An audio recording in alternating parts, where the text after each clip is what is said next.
Grizzly bear, cub recognizes his owner. After 3 years, what happened next was shocking. Let us know where you're watching from. If you love my content, consider supporting it with a super thanks. Also, don't forget to like and subscribe. It'll help us to remain in touch with amazing people like you. The early morning mist hung low over the cabin as Mason Reed stepped onto his weathered porch, coffee mug warming his calloused hands. 3 years had passed since he'd released Barley into the wild. 3 years of wondering if the little grizzly cub he'd nursed back to health had survived the harsh Montana wilderness. The memory of those 6 months together still brought both smiles and tears. Mason had found Barley beside his dead mother, poachers having taken her for her pelt and gallbladder, leaving the frightened cub alone and starving. Just a tiny ball of fur then, eyes wide with fear, ribs visible through his coat. Mason had wrapped him in his jacket and carried him 3 miles back to his cabin. The wildlife authorities had been stretched thin that season. Too many orphaned cubs, not enough rehabilitation facilities. "We'll put him down," they'd said when Mason called. "It's the humane thing." But Mason couldn't accept that. He'd spent 20 years as a park ranger before retiring to this cabin. He knew enough about bears to try. Those first few weeks, Barley had slept curled against Mason's chest, waking every few hours for the special formula Mason would prepare. Clara had thought her brother had lost his mind, but she'd helped anyway, researching bear diets and development, connecting Mason with underground networks of wildlife rehabilitators who operated outside official channels. Mason sipped his coffee and gazed across the clearing that separated his cabin from the dense pine forest. Something moved between the trees. He squinted, his breath catching in his throat as a massive shape emerged from the shadows. A grizzly bear. Mason's hand trembled, spilling hot coffee onto his fingers. He barely noticed the pain. The bear, easily 8 feet tall when standing, ambled forward with purpose, its dark eyes fixed on Mason. Every instinct screamed at him to retreat inside, lock the door, grab his rifle. Instead, he stood frozen, watching the creature approach. "Can't be," he whispered. The bear stopped at the edge of the clearing, nostrils flaring as it tested the air. There was something about the way it tilted its head, something in those eyes that stirred a memory Mason had tucked away long ago. A distinctive patch of lighter fur ran across its right shoulder, just like the scar Barley had carried after Mason pulled him from beneath that fallen tree during one of their training excursions in the woods. Barley had been 8 months old then, already growing strong, but still playful, still trusting. A sudden storm had brought the dead pine down. Mason had shoved Barley aside, but not quickly enough to prevent the branch from tearing across his shoulder. "Barley?" The name slipped from Mason's lips before he could stop himself. The bear's ears twitched. It lowered its massive head and huffed, a sound that echoed across the clearing. Behind Mason, the cabin door creaked open. "Mason, what are you doing out there?" His sister Clara's voice shattered the moment. "Oh my God!" The bear rose to its full height, enormous paws hanging in the air, a low rumble building in its chest. "Don't move," Mason whispered to Clara, not taking his eyes off the bear. "Don't run. Don't scream." "Are you insane?" Clara hissed. "That's a grizzly." Mason slowly set his coffee mug on the porch railing. "It's Barley. I think it's Barley." "That cub you released?" "Mason, that was 3 years ago. It can't. Look at the mark on his shoulder." Mason's voice grew steadier as certainty washed over him. "It's him, Clara." Clara inched forward, clutching the doorframe. "How can you be sure? All bears, look. He has the scar from the fallen tree, remember? And look at the pattern around his eyes, that little ring of gold in the left one. It's Barley." Mason's heart raced, I'd know him anywhere. The bear dropped back to all fours, taking another step forward, then another. Mason's heart pounded so hard he was sure the bear could hear it. 10 feet away now, 8, 6. Clara's breathing quickened behind him. "Mason, please," she pleaded. "Even if it is Barley, he's wild now. He's been wild for years."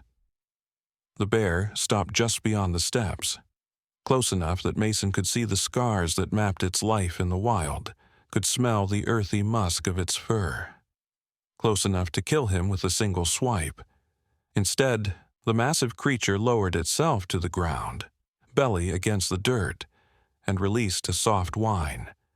The same sound baby Barley had made when seeking comfort during those long nights Mason had stayed up nursing him. "My God," Clara whispered, "it can't be." Mason slowly, carefully, descended the 3 wooden steps of his porch. Every wildlife expert, every ranger, every hunting guide in Montana would call him a dead man for what he was doing. But something deeper than logic drove him forward. 5 feet away from the most dangerous predator in North America, Mason knelt in the dirt and extended his hand, palm up, just as he had done countless times when Barley was small enough to fit in his arms. "Hey, buddy," he said softly. "Did you come back to see me?" The bear's nostrils flared again, taking in Mason's scent. Then it inched forward on its belly, moving with impossible gentleness for a creature so powerful. When it reached Mason's outstretched hand, it paused. Mason held his breath. The bear pressed its wet nose against Mason's palm. Behind him, Clara gasped. Mason felt tears welling in his eyes as the connection he'd thought long lost sparked to life again.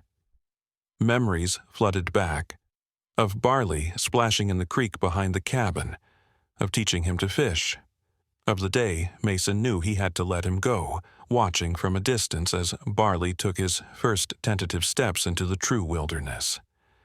"I can't believe it," Mason whispered, his voice thick with emotion. "You survived. You made it." The bear huffed again, a warm blast of air against Mason's skin. Slowly, carefully, Mason reached out his other hand and placed it on the bear's massive head, feeling the coarse fur beneath his fingers. Barley rumbled deep in his chest, not a growl, but a sound of contentment that Mason remembered from their nights by the fire. "Mason," Clara breathed, This is impossible." But there they were, man and bear, reunited against all odds. Mason felt a laugh bubble up from somewhere deep inside him, a sound of pure joy. "Not impossible," he said. "Just Barley." The moment seemed suspended in time, fragile and precious. But just as quickly as the reunion had begun, it shattered. The crack of a rifle shot echoed through the valley. Birds scattered from the trees. The bear reared back, roaring, not in pain, but in surprise and fear. Mason whirled around to see a truck speeding up the dirt road to his cabin, a rifle barrel poking out the passenger window. "No!" he screamed, throwing himself between the approaching vehicle and Barley. "Stop! Don't shoot!" The bear backed away, confusion and wild instinct battling in its eyes. Another shot rang out, kicking up dirt near its paws. "Run, Barley!" Mason yelled, waving his arms. "Go!" The bear hesitated for one heartbeat more, eyes locked with Mason's in a gaze that seemed to hold both recognition and farewell, before turning and crashing back into the forest. The truck skidded to a halt, and two men jumped out, rifles at the ready. "What the hell are you doing?" shouted the driver, a man Mason recognized as Peter Sullivan from the next property over. That bear was about to tear you apart. Mason stood shaking in the middle of his yard, torn between rage and despair. "You don't understand," he said, his voice breaking. "That was Barley." "Who the hell is Barley?" asked the second man, a younger guy Mason didn't recognize. He held his rifle loosely, fingers still near the trigger. Clara stepped off the porch, placing a steadying hand on her brother's shoulder. "The grizzly cub he rescued 3 years ago," she explained.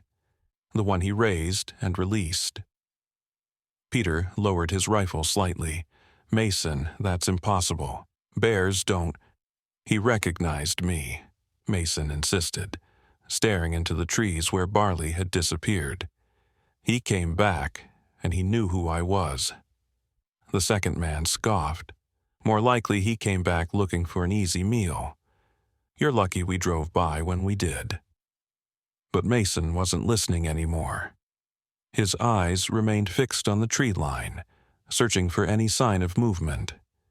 Had he imagined the recognition in those dark eyes? Had he projected his own hopes onto a random bear that wandered too close to human habitation? Number? He was certain. Somehow, against all odds, against everything he knew about wild animals, Barley had remembered him, had come back to him. And now he was gone again. "I have to find him," Mason said suddenly, starting toward the cabin. Clara caught his arm. "What? Mason, number. You can't go after a wild grizzly." "You don't understand." He's confused now, scared. Those shots— Mason ran a hand through his hair. "I have to explain to Peter and his friend what happened. Make them understand they can't hunt Barley." "Explain?" Peter's eyebrows shot up. "Mason, that bear is dangerous. If it's hanging around human settlements, it needs to be reported to Fish and Wildlife." A cold dread settled in Mason's stomach. He knew what that meant. Bears that grew too comfortable around humans were often euthanized. Number, "You can't report this. Please." "Mason," Clara said gently. "Maybe it wasn't even Barley. Maybe it was just a coincidence. The mark on its shoulder, the way it approached." But Mason shook his head. Deep in his core, he knew the truth. Against all odds, Barley had found his way back, and now, because of human fear, their reunion had been cut short, perhaps forever. Unless Mason did something about it. "I need to go inside," he said quietly. "Thank you for your concern, but please, don't report this, not yet. Give me time." Peter and his friend exchanged dubious looks. 24 hours, Peter finally said. "Then I'm calling it in. That's my responsibility as a resident here." Mason nodded stiffly and turned back toward the cabin, his mind already racing with plans. Somewhere in those mountains, Barley was out there, the cub he'd raised, now a powerful wild creature, but one that somehow still remembered the bond they'd shared. And Mason was going to find him again, no matter what it took. As the door closed behind him, Mason leaned against it, his legs suddenly too weak to support him. Clara followed him inside, her face a mask of concern. "What are you thinking, Mason?" she asked, moving to the kitchen to put on a pot of coffee.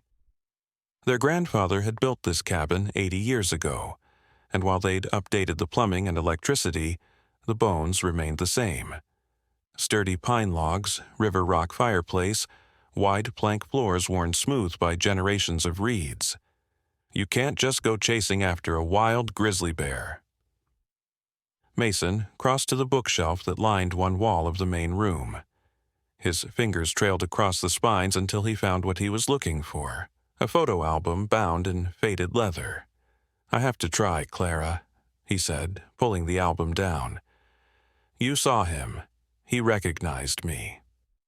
Clara measured coffee grounds, her movements sharp with worry. Even if he did, that doesn't change what he is now. He's not a pet, Mason. He's not the little cub that slept at the foot of your bed. Mason flipped open the album. The first photo showed him cradling a tiny, frightened bear cub wrapped in a towel. The next, Barley taking his first wobbly steps across this very floor. Then Barley splashing in the creek, growing bigger with each image. The final photo showed Mason and Barley sitting side by side on the porch, the bear already reaching Mason's shoulder when seated, Mason's arm draped around him as if embracing an old friend. "I know what he is," Mason said softly. "I've spent my whole life respecting wild animals, keeping a proper distance. But Barley, he's different." Clara brought 2 steaming mugs to the table. "Different? How? Because you raised him? That doesn't change his instincts, Mason. If anything, it makes him more dangerous around humans. He doesn't have the natural fear of us that keeps most bears away." Mason closed the album and joined her at the table. Through the window, he could see Peter and his friend still standing by their truck, talking and gesturing toward the forest. His stomach clenched. "What I saw out there wasn't aggression," Mason insisted. "You saw it too, the way he approached, the way he lowered himself. He remembered me, Clara. He remembered our connection." "Even if that's true," Clara said, wrapping her hands around her mug, "what good does it do either of you? You can't keep him as a pet. You can't bring him back here. If anyone found out, they'd take him away and put him down." Mason stared into his coffee. She was right, of course. Logically, he knew she was right. But logic couldn't explain what had happened in the yard, couldn't account for the recognition he'd seen in Barley's eyes. "I just need to find him," Mason said, "to make sure he's okay. Those shots must have terrified him." Clara sighed. "And then what? What's your plan after you find him?" Mason had no answer for that. His ranger training told him to leave well enough alone, to let nature take its course. But his heart, the part of him that had stayed up nights with a frightened cub, that had taught Barley to fish and forage, that had wept when the time came to release him, that part couldn't let go. "I don't know," he admitted. "I just know I can't do nothing." The sound of an engine starting drew their attention back to the window. Peter's truck was pulling away, dust rising behind it as it disappeared down the dirt road. 24 hours, Clara reminded him. "That's all Peter gave you." Mason nodded, already mentally cataloging what he would need. His old tracking gear was in the shed. He'd need food, water, his first aid kit. The weather forecast called for clear skies, but mountain weather was unpredictable. He'd need rain gear, extra layers. "You know where I stand on this," Clara said, interrupting his thoughts. "But I also know that stubborn look. You're going no matter what I say." A hint of a smile touched Mason's lips. "You know me too well." "Then I'm coming with you." Mason looked up in surprise. "What?" "No, Clara, it's too dangerous." She raised an eyebrow. "And it's not too dangerous for you to go alone." "I was a wilderness guide for 15 years, Mason. I know these mountains almost as well as you do." "But your hip," Mason started. Clara had had a hip replacement the previous year, and while she'd recovered well, long hikes were still difficult. "It's fine," she finished firmly. "Besides, someone needs to make sure you don't do anything stupid." Mason knew that tone. There would be no talking her out of it, and truthfully, he was grateful. Clara had always been his voice of reason, even as she supported his wildest ventures. "We'll leave at first light," he said. "If we're lucky, Barley didn't go far. Bears tend to have a home range, and if he came this way on purpose—" "If," Clara emphasized. "That's a big if, Mason." "I know." Mason rose from the table and moved to the old desk in the corner where he kept maps of the surrounding wilderness. "But it's a start." As he spread the maps across the desk, as the phone rang. Clara answered it while Mason traced possible routes with his finger, considering where a bear might go to feel safe after being frightened.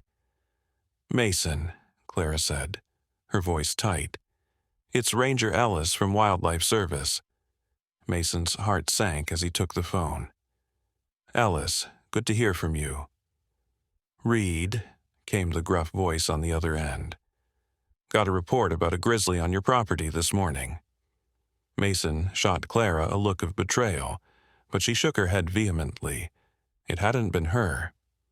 Someone called it in already? Mason kept his voice neutral. I was about to do that myself.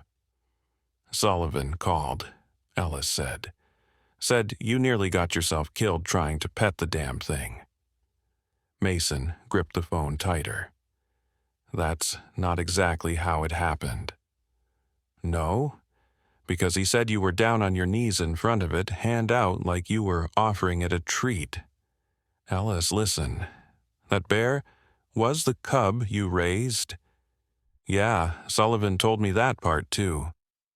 Ellis sighed heavily. Mason, you know better than this. You were a ranger for what, 20 years? 23, Mason corrected automatically.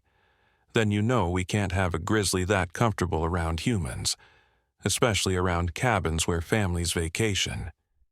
It's a disaster waiting to happen. Mason's mouth went dry. What are you saying, Ellis? There was a pause on the other end of the line. We're sending a team out tomorrow. If we can tranquilize it and relocate it deep into the backcountry, we will. But if it shows any aggression... He didn't need to finish the sentence. Mason knew the protocol. Give me 72 hours, Mason said quickly. I'll find him. I'll lead him deeper into the wilderness myself. You know me, Ellis. You know I wouldn't ask if I wasn't certain. Certain of what? That this bear is your old pet? Mason, come on. It's Barley. I'd stake my life on it. Mason hesitated, then added, In fact, I already did this morning. Ellis was quiet for a long moment. Then, 48 hours. That's all I can give you, and I'm sticking my neck out to do it. After that, my team comes in and we do what we need to do. Clear? Clear, Mason said, relief washing over him. Thank you, Ellis. Don't thank me yet, Ellis replied grimly. And Reed? Be careful out there. Even if it is your old cub, it's not a cub anymore. The line went dead. Mason set the phone down, his determination hardening. We've got 48 hours, he told Clara, not 24. Clara nodded slowly. Then we'd better start preparing. As Mason turned back to the maps, a movement outside the window caught his eye. At the edge of the clearing, just visible between the trees, stood a dark shape. Too large to be a deer, too solid to be a shadow. It was gone almost as soon as Mason spotted it, melting back into the forest like a ghost. What? Clara asked, noticing his sudden stillness. Mason stared at the now empty tree line. Nothing, he said. Just thought I saw something. But a spark of hope had ignited in his chest. Maybe Barley hadn't gone far after all. Maybe, despite the gunshots and the fear, something stronger had kept him nearby. Mason returned to his maps with renewed purpose. He would find Barley, and when he did, he would make sure his old friend stayed safe, even if that meant saying goodbye all over again. Outside, the shadows lengthened as the sun began its descent behind the mountains. Somewhere in those forests, a bear was moving through the dappled light, carrying the memory of a bond that defied nature itself, and Mason was determined to honor that bond, whatever the cost. Dawn broke with golden fingers of light stretching across the valley. Mason had barely slept, his mind racing with plans and worries. He'd spent most of the night at the desk, poring over topographical maps, marking likely routes and water sources, places where a bear might feel safe. On the couch nearby, his old backpack lay packed and ready. Emergency supplies, first aid kit, food for 3 days, binoculars, bear spray, though he hoped he wouldn't need it, and the worn plaid blanket that Barley had slept on as a cub. The blanket was a long shot, but Mason thought the familiar scent might help when they found him. Clara emerged from the guest room dressed in hiking gear, her silver-streaked hair pulled back in a practical braid. "You look like you haven't slept," she observed, heading for the coffee pot. "I'll sleep when we find him," Mason replied, folding the maps and tucking them into the outer pocket of his pack. "Any sign of him overnight?" Clara asked. Mason shook his head. "I checked the yard every couple of hours. No tracks, no disturbances." Breakfast was a quiet affair, both siblings lost in their own thoughts. As they were cleaning up, a truck rumbled up the drive. Not Peter's this time, but an older model Mason didn't recognize. Through the window, they watched a lanky man in his early 30s step out, adjusting a worn baseball cap before approaching the porch. "You expecting someone?" Clara asked. Mason shook his head and moved to the door, opening it just as the stranger raised his hand to knock. "Mason Reed?" the man asked, offering a calloused hand. "I'm Josh Blackwood. Hunter Ellis sent me." Mason shook the offered hand warily. "Ellis sent you? Why?" Josh shifted his weight. "He figured you could use some help tracking your bear. I'm a wildlife biologist with the University of Montana. I specialize in large predator behavior." Clara appeared at Mason's shoulder. "My brother and I were just heading out. We don't need a babysitter?" Josh finished with a slight smile. "That's not why I'm here. Ellis told me about your situation, that you raised a grizzly cub and released him, and now you think he's come back. I've been studying similar cases of wild animals recognizing humans after prolonged separation. It's rare, but not unheard of." Mason's wariness eased slightly. "You've seen this kind of thing before?" "Not with grizzlies specifically," Josh admitted, "but with wolves, lions in Africa, even an orangutan in Borneo. The science on animal memory and recognition is evolving. I'd like to document your case if it's true." "If it's true," Mason repeated flatly. Josh held up his hands.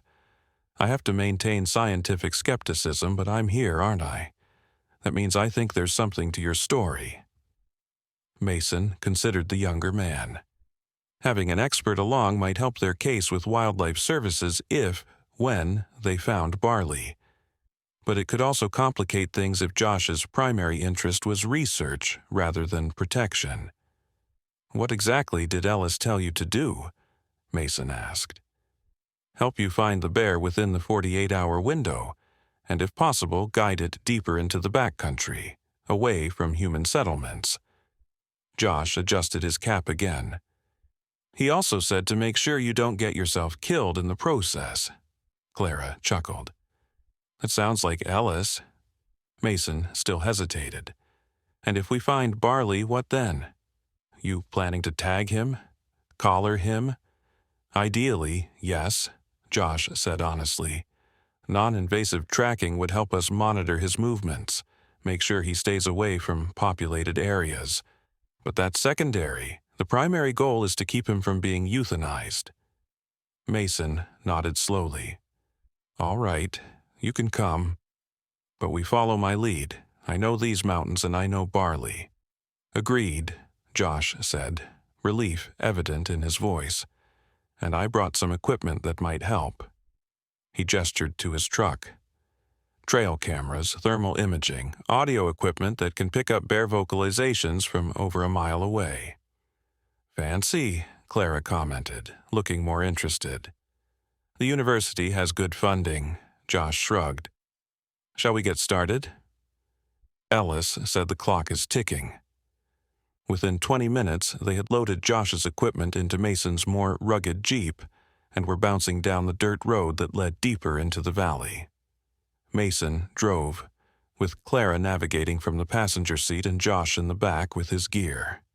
"So, tell me about Barley," Josh said as they drove. How did you come to raise him?" Mason recounted the story of finding the orphaned cub, his decision to raise Barley when the rehabilitation centers were full, and the 6 months they'd spent together before release. "We did everything by the book for reintroduction," Mason explained, steering around a pothole. "Minimal human contact in the final months, teaching him to forage, to fish. I even wore scent blockers and a mask when I had to interact with him directly. But clearly, a bond formed despite those precautions," Josh observed. Mason's hands tightened on the steering wheel. "Yes, that's not unusual," Josh said, leaning forward. "Remember that case in Russia? The tiger that sought out the human who had treated its injuries years before?" "I remember reading about that," Clara said. "They thought it was coming to attack him at first." "Exactly, but it just wanted to show him its cubs, like it was proud." Josh's enthusiasm was evident. "Animals are more complex than we've given them credit for. Their emotional memory might be different from ours, but it exists." The Jeep crested a hill, and Mason pulled over at a lookout point that offered a panoramic view of the valley. In the distance, the mountains rose in jagged peaks, still capped with snow despite the late spring warmth. Below, the forest spread like a green carpet, cut through by the silver ribbon of the Blackwater River. "This is where I released him," Mason said quietly, staring out over the wilderness. "Right where the river bends around that big outcropping." Josh pulled out binoculars and scanned the area. "Good choice. Plenty of food sources, water, natural shelter. Not too close to hiking trails." "I scouted it for months," Mason said. "Wanted to give him the best chance. And now you think he's made his way back to your cabin?"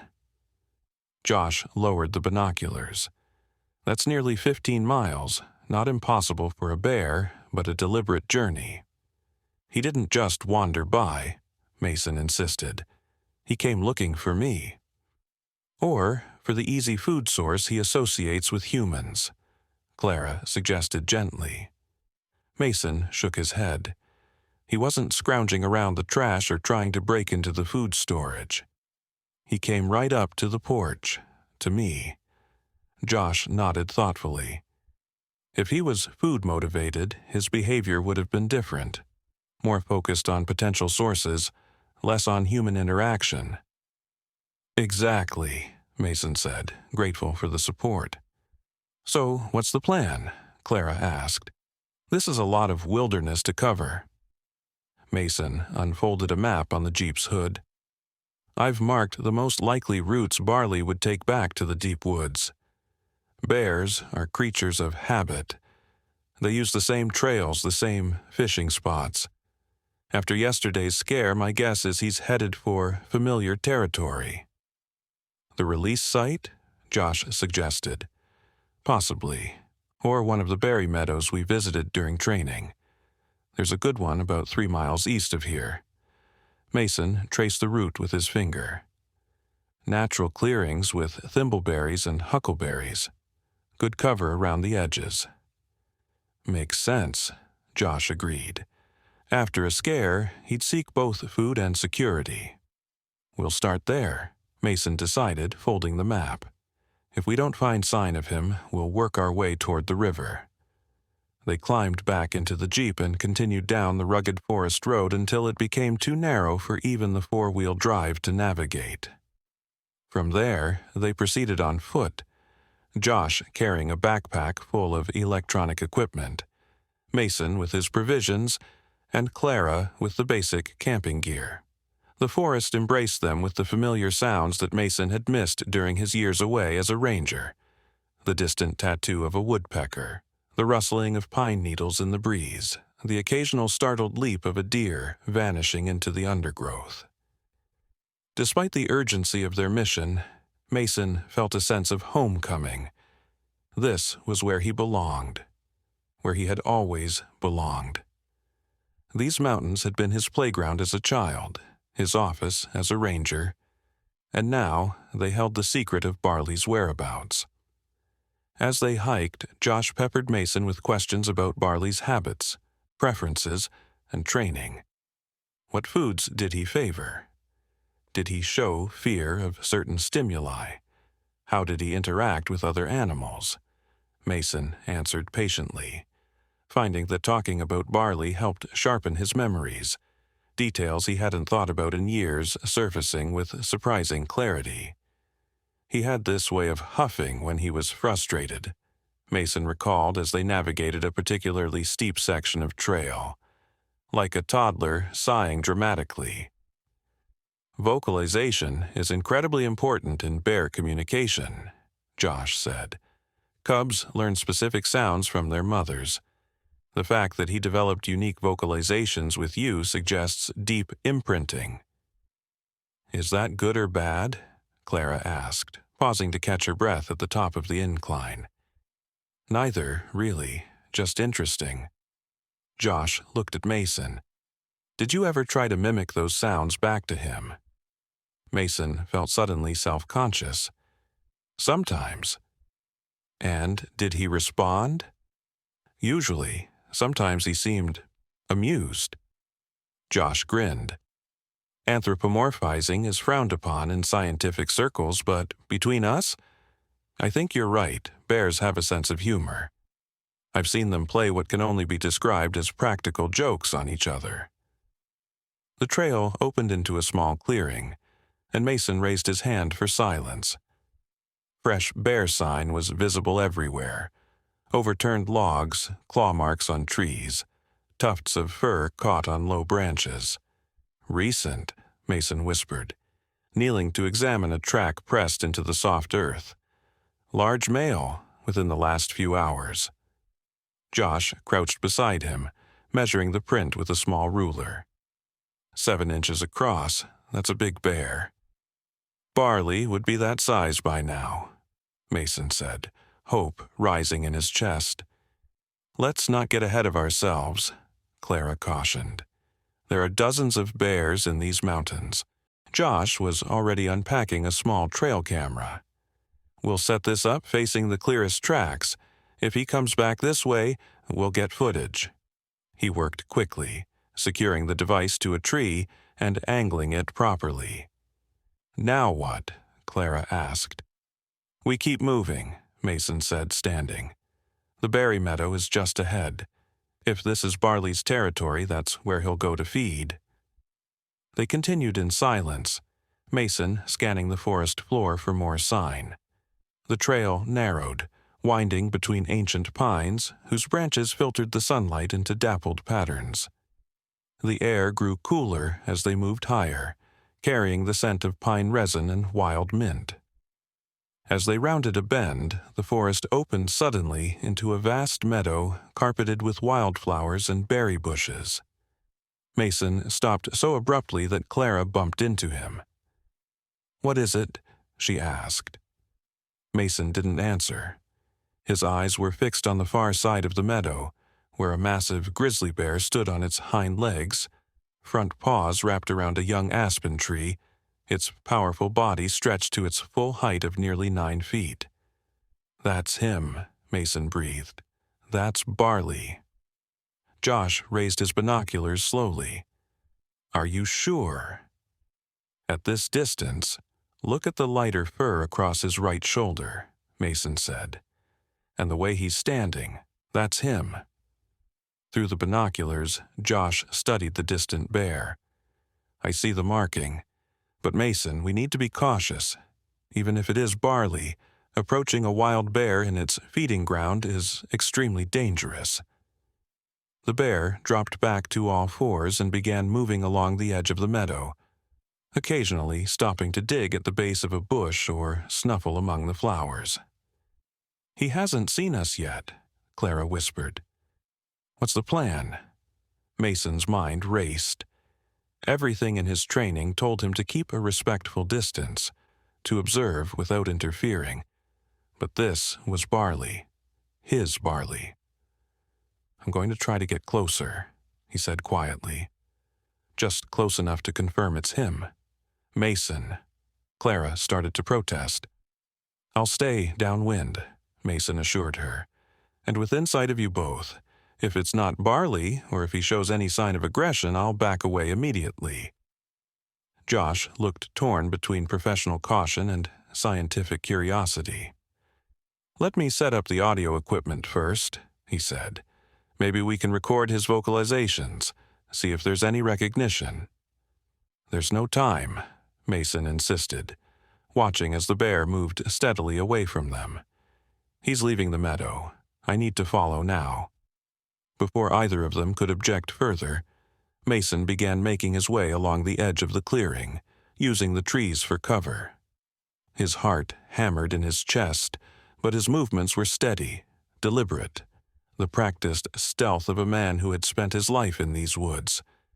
Behind him, he heard Clara's worried whisper to Josh.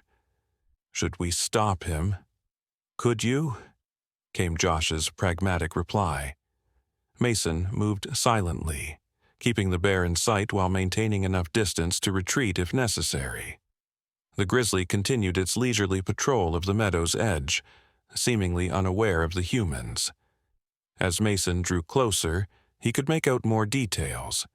The powerful muscles rippling beneath the thick fur, the massive head swinging from side to side as the bear tested the air. And there it was, unmistakable now, the patch of lighter fur across its right shoulder, the scar from the fallen tree. This was Barley. Mason was certain. He took another step forward, and a dry branch cracked beneath his boot. The bear's head jerked up, ears swiveling toward the sound. Mason froze, breath caught in his throat. For a long moment, man and bear stared at each other across 50 yards of open meadow. Then, to Mason's astonishment, the bear huffed, that familiar, almost exasperated sound he remembered so well. It took a step toward him, then stopped, as if uncertain. "Barley," Mason whispered, barely audible. The bear's ears twitched again. It tilted its head slightly in a gesture so reminiscent of the curious cub Mason had raised that tears sprang to his eyes. "It's me, buddy," Mason said, a little louder. "It's Mason." The bear took another step forward, then another. Mason remained perfectly still, torn between hope and the ingrained caution of a lifetime. From the tree line behind him, he heard Josh's urgent whisper, "Mason, that's close enough." But the bear was moving toward him now with purpose, its gait unhurried but direct. 30 yards, 20. Mason could see its eyes now, dark and intelligent, fixed on his face. "Please remember me," Mason whispered. At 10 yards, the bear stopped. It rose slowly onto its hind legs, towering over Mason, its massive forepaws hanging at its sides. In this posture, it could kill with a single swipe, crush a man's skull with one bite. Instead, it huffed again, then dropped back to all fours and took another step closer, then another. 5 yards away, it stopped again and lowered its massive head to the ground, the posture of submission it had shown at the cabin, a gesture no wild bear would make to a human. "Barley," Mason said, his voice breaking. "You do remember." Slowly, moving with the same careful deliberation he had shown that morning on his porch, Mason knelt and extended his hand, palm up. Behind him, he heard Clara's terrified intake of breath, heard Josh murmuring something about unprecedented behavior. The bear took the final steps, closing the distance between them until its wet nose was inches from Mason's outstretched hand. It sniffed, long and thoroughly, taking in his scent. Then, with surprising gentleness, it pressed its muzzle into Mason's palm. A sob escaped Mason's throat. "Hey, buddy," he whispered, "it's been a long time." The bear huffed again, then nudged Mason's hand higher toward its head, just as it had done as a cub when seeking affection. Mason complied, running his fingers through the coarse fur behind the bear's ear. "This is incredible," Josh breathed from the tree line. "Clara, are you seeing this?" "I'm seeing it," she replied, her voice tight with fear and wonder. "I still don't believe it." For several minutes, man and bear remained locked in their impossible reunion. Mason kneeling in the wildflowers, Barley allowing the familiar touch. Mason spoke softly, a stream of gentle reassurances and memories, and the bear listened with what could only be described as attentiveness. Then, without warning, Barley's head jerked up, ears swiveling toward the far side of the meadow. A low growl rumbled in his chest. Mason froze. "What is it, boy?" The answer came in the form of a distant shout, then another. Human voices coming closer. "Who is that?" Clara called from the trees. "Mason, get back here." But it was too late. 3 figures emerged from the forest on the far side of the meadow, men with rifles, moving with the purposeful stride of hunters. Mason recognized Peter Sullivan in the lead, and his heart sank. Behind him came 2 strangers, younger men with eager expressions that hardened into alarm when they spotted the massive grizzly in the center of the meadow. "Bear!" one of them shouted, raising his rifle. "No!" Mason yelled, waving his arms. "Hold your fire!" But his sudden movement startled Barley, who reared up with a roar that echoed across the meadow. The hunters froze, rifles trained on the towering bear. "Mason, get the hell away from that thing," Peter shouted. "Lower your weapons," Mason called back. "He's not dangerous. This is Barley." "Are you insane?" one of the younger men yelled. "That bear is about to tear you apart." Mason turned back to Barley, who was still standing upright, swaying slightly, his attention divided between Mason and the armed men. "It's okay, buddy," Mason said softly. "They're not going to hurt you. I won't let them." But the tension in the air was palpable. Barley dropped back to all fours, huffing and pacing, clearly agitated by the confrontation. "Mason," Peter called, his rifle still raised. "Step away from the bear, now." "Not a chance," Mason replied, placing himself directly between Barley and the hunters.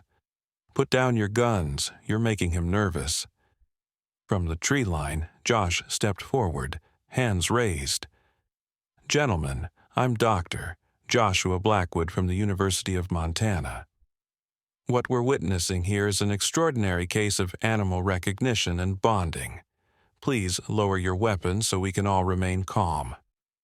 The hunters exchanged dubious glances. "You expect us to believe that Grizzly is tame?" one of them asked. "Not tame," Josh corrected. "Never tame, but familiar with this particular human. It's a documented phenomenon." While they argued, Mason remained beside Barley, speaking softly, trying to calm the increasingly agitated bear. But the damage was done. The peaceful reunion had been shattered by the arrival of armed strangers. With a final huff that seemed almost regretful, Barley backed away from Mason toward the safety of the forest behind him. "No, wait," Mason pleaded, reaching toward the retreating bear. "Barley, don't go." But the bear had had enough. With surprising speed for such a large animal, he turned and loped toward the trees, disappearing into the shadows. "Now, look what you've done," Mason shouted at the hunters, his frustration boiling over. "He was calm. He was peaceful. And you scared him off with your damn guns." Peter lowered his rifle, looking genuinely confused. "Mason, that was a full-grown grizzly. We thought it was attacking you." "It wasn't attacking me," Mason said, his voice thick with emotion. "It was recognizing me, greeting me, and now he's gone again." Clara approached cautiously, placing a hand on her brother's shoulder. "We can track him," she said. "We know he's in the area. We can find him again." Josh was already examining the ground where Barley had stood, taking photographs of the tracks. These are definitely the same prints we saw earlier," And I got some footage of the interaction on my long-range camera. This is remarkable data, Mason." "I don't care about your data," Mason snapped, then immediately regretted his harshness. "I'm sorry, I need to find him again." Peter and his companions approached, rifles now pointed at the ground. "Ellis told us you were out here tracking that bear," Peter said. "Said you thought it was your old pet." "He's not a pet," Mason corrected automatically. "But yes, that was Barley." The younger hunter looked skeptical. "You really expect us to believe that a wild grizzly just came up and let you pet it?" "You saw it with your own eyes," Clara pointed out. "Could have been a fluke," the man insisted. "Could have been curious before it attacked." Josh stepped between them before the argument could escalate. "What matters now is finding the bear again and ensuring its safety. Wildlife Services has given us a 48-hour window to guide it deeper into the backcountry, away from human settlements." Peter nodded slowly. "Ellis mentioned that. That's why we came looking for you, actually. Thought you might need backup." Mason bit back a retort. Alienating Peter wouldn't help Barley. "I appreciate that," he said instead. "But right now, what I need is space to track him, and no guns." "No guns?" The younger hunter looked incredulous. "In Grizzly territory?" "We have bear spray," Clara said firmly. "And Mason has a connection with this particular bear. Guns will only escalate the situation." After some grumbling, the hunters agreed to return to the trailhead and wait. Josh quickly set up another trail camera facing the direction Barley had fled, then rejoined Mason and Clara. "We should move now while the trail is fresh," he said. Mason nodded, already scanning the forest edge where Barley had disappeared. Fresh claw marks scored a pine trunk, showing the direction of travel. "This way," he said, leading them into the shadows beneath the ancient trees. The forest closed around them, cool and dim after the sunlit meadow. Mason moved with renewed purpose, following the subtle signs of a bear's passage: broken twigs, overturned stones, the occasional tuft of fur caught on bark. "He's moving fast," Mason observed, examining a deep print in a patch of mud. "But not running, that's good." "What makes you so sure we should find him again?" Clara asked quietly, adjusting her pack. "Maybe this was enough, Mason. Maybe seeing him, knowing he's alive and well, maybe that's all we get." Mason straightened, meeting his sister's concerned gaze. "You saw what happened back there. He remembered me, Clara. After 3 years, he remembered. That's not nothing." "But what's the end goal here?" she persisted. "You can't bring him home. You can't keep him safe forever." "I know that," Mason said, resuming his tracking. "But I can lead him deeper into the backcountry, like Ellis asked. Show him places where humans don't go, where he'll be safe from hunters and tourists." Josh, who had been giving them space for this conversation, caught up. "There's another possibility," he said hesitantly. "What's that?" Mason asked. "A tracking collar. Non-invasive, modern design. It would let us monitor his movements, learn from his behavior, and it would give Wildlife Services some assurance that they can locate him if he does start wandering into populated areas again." Mason frowned. "More human interference." "Minimal," Josh assured him. "And it might buy Barley more protection in the long run. If we can prove this case of recognition scientifically, it could change how we approach bear management in the future." Mason wasn't convinced, but he filed the idea away for consideration. Right now, his priority was finding Barley again. They continued in silence, the forest growing denser as they moved higher up the mountain slope. The trail led them across a small stream, where fresh tracks in the muddy bank confirmed they were on the right path. As the sun began its descent toward the western peaks, casting long shadows through the trees, Mason felt a growing sense of urgency. 48 hours had seemed like plenty of time that morning. Now, with hours already spent and Barley spooked by the hunters, the deadline loomed ominously. "We should make camp soon," Clara said, voicing what they were all thinking. "It'll be dark in a couple of hours." Mason nodded reluctantly. "There's a clearing about half a mile ahead. Good water source, defensible position." "You think we need defending?" Josh asked, raising an eyebrow. "Always good practice in bear country," Mason replied, then added with a small smile, "even if the bear in question is Barley." As they neared the clearing, however, Mason held up a hand for silence. Something had changed in the forest around them, a stillness that raised the hair on the back of his neck. "What is it?" Clara whispered. Mason scanned the trees, the undergrowth, the sky visible through the canopy above. Nothing seemed amiss, and yet a twig snapped somewhere to their right. All three turned toward the sound. There, standing between two massive pines, was Barley. He was watching them with what Mason could only describe as expectancy, his head slightly tilted in that familiar questioning way. "He circled back," Josh whispered in amazement. "He's been tracking us." Barley huffed, that distinctive sound that was neither growl nor breath, but something uniquely his own. Then, deliberately, he turned and walked a few paces away, stopped, and looked back at them. "He wants us to follow him," Mason said, his heart racing. "He's leading us somewhere." "Or it's a coincidence," Clara cautioned, ever the voice of reason. But Mason was already moving, following the bear with the same unquestioning trust that Barley was showing him. After a moment's hesitation, Clara and Josh fell in behind. The bear led them on a winding path through the forest, occasionally stopping to ensure they were still following, never allowing them to get too close but never disappearing from sight either. The terrain grew steeper, rockier, less traveled by humans. As the last light of day filtered through the trees, Barley stopped at the edge of a small clearing where a natural spring bubbled from the rocks, forming a crystal-clear pool before continuing down the mountain as a narrow stream. And there, beside the spring, lay the answer to a question Mason hadn't thought to ask. Two small bear cubs, their fur dark and glossy, tumbled and played in the fading light.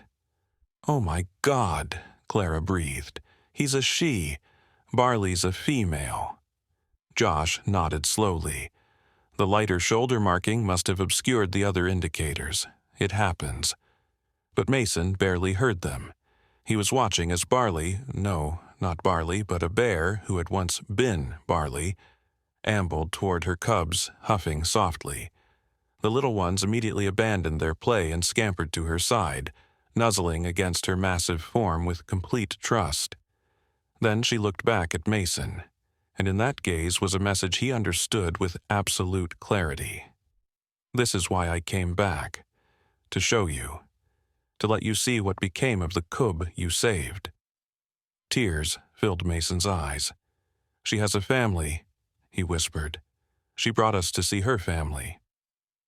As the realization settled over him, equal parts joy and heartbreak, Mason understood that everything had changed. This wasn't just about saving a bear that remembered him. It was about protecting a mother and her cubs from a world that too often saw them as threats rather than the wonders they were. The female bear, Mason couldn't think of her as Barley anymore, that name belonged to a memory, settled down beside her cubs, watching the humans with alert but unthreatening attention. The message was clear. You may observe, but keep your distance. "Now what?" Clara asked softly. Mason took a deep breath, letting the reality of the situation sink in. "Now," he said, "we figure out how to keep them all safe." As darkness fell, they made camp at a respectful distance from the spring, giving the bear family their space while remaining close enough to maintain a protective presence. Around the small campfire, Mason, Clara, and Josh spoke in hushed tones, planning their next steps. "A mother with cubs changes everything," Josh said, warming his hands against the evening chill. "Wildlife Services will be even more concerned about potential human encounters, but also more willing to consider alternatives to euthanasia," Clara pointed out. "Cubs are a sympathetic factor." Mason stared into the flames, still processing the day's revelations. "All this time, I thought Barley was male. The wildlife vet who checked her as a cub must have missed it. She was so young, so small." "It happens more often than you'd think," Josh said, "especially with cubs under 6 months. And you only had her for 6 months total before release?" Mason nodded. "Just about." He looked toward the darkness beyond their firelight, where he knew the bear. He couldn't stop thinking of her as Barley, despite everything, was curled around her cubs. "She came back to show me her family," he said softly. "To share that with me." "It's unprecedented," Josh agreed. "The level of trust, the deliberate communication, it goes beyond anything documented in wild bear behavior." Clara placed a hand on her brother's shoulder. "What do we do now, Mason?" "We've found her, confirmed she's alive and thriving. Isn't that enough?" Mason shook his head slowly. "Not with Ellis and his team coming in less than 40 hours. Not with Peter and those hunters knowing she's out here." He turned to Josh. "What are our options?" Josh considered for a moment. "The best solution would be to guide her and the cubs deeper into the wilderness, away from the hiking trails and hunting areas. There's a valley beyond the North Ridge that's nearly inaccessible to humans. No trails, rough terrain, but perfect bear habitat." "And if she won't go?" Clara asked.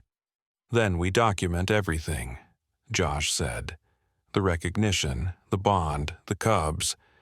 We make a case to Wildlife Services that this is a unique situation that deserves special consideration." "The tracking collar you mentioned," Mason said reluctantly. "Would that help her case?"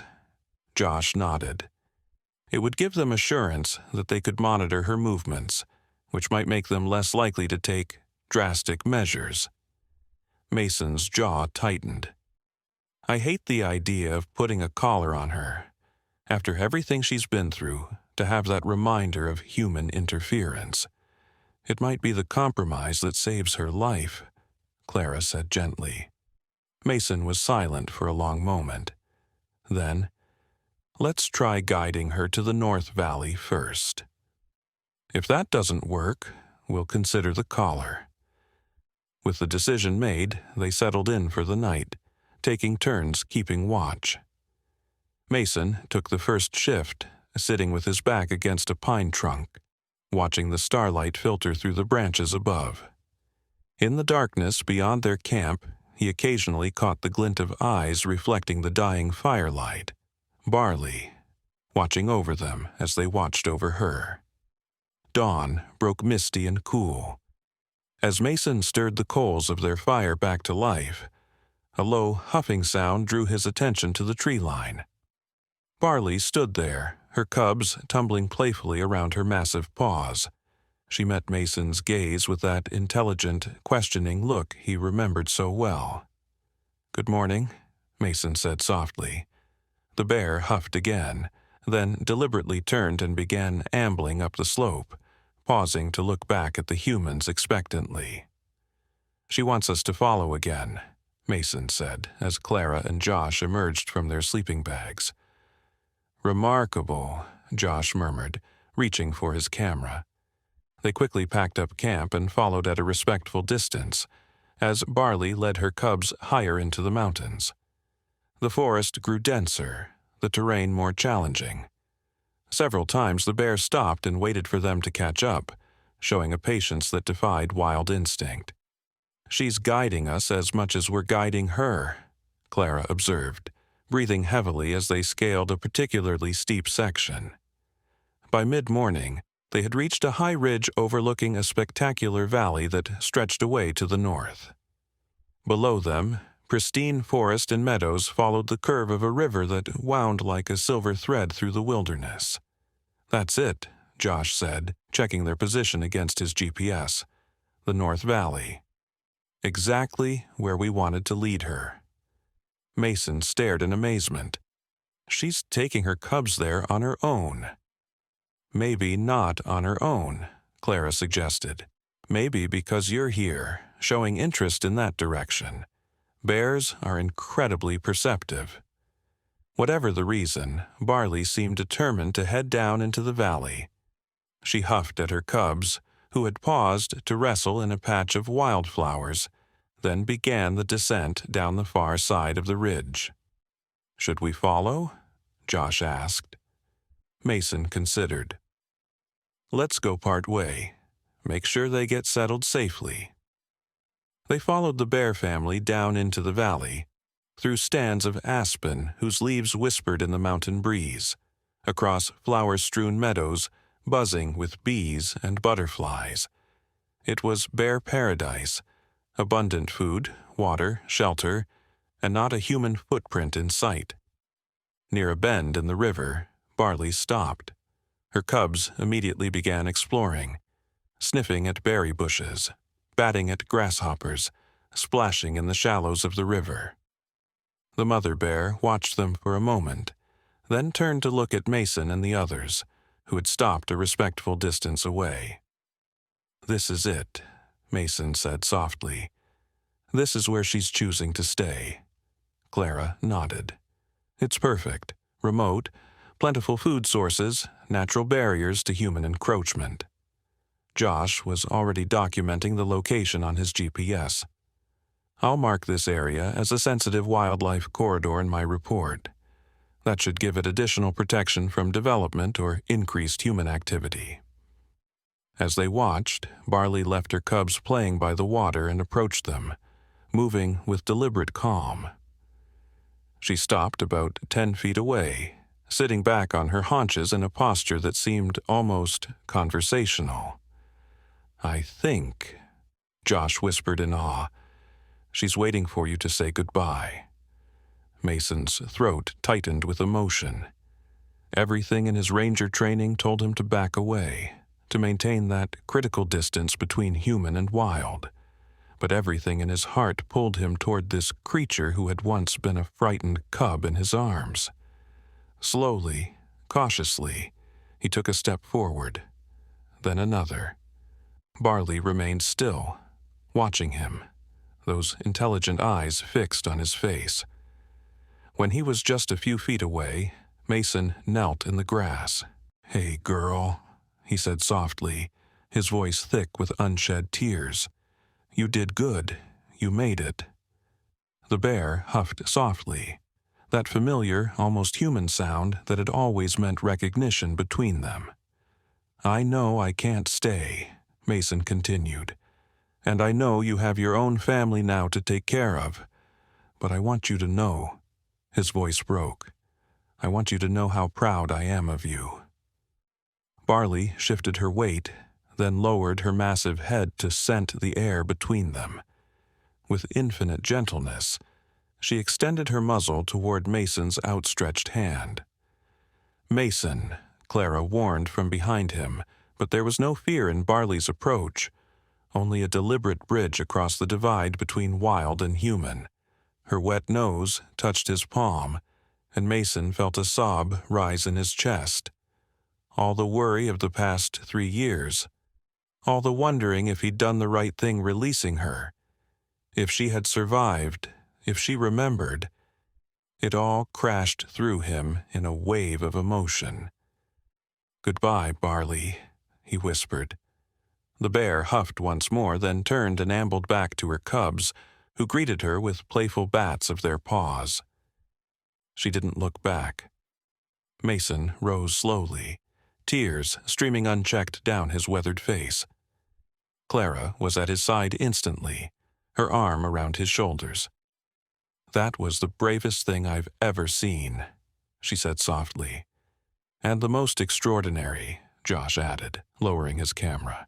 "I've never, in all my years studying wildlife—" But Mason barely heard them.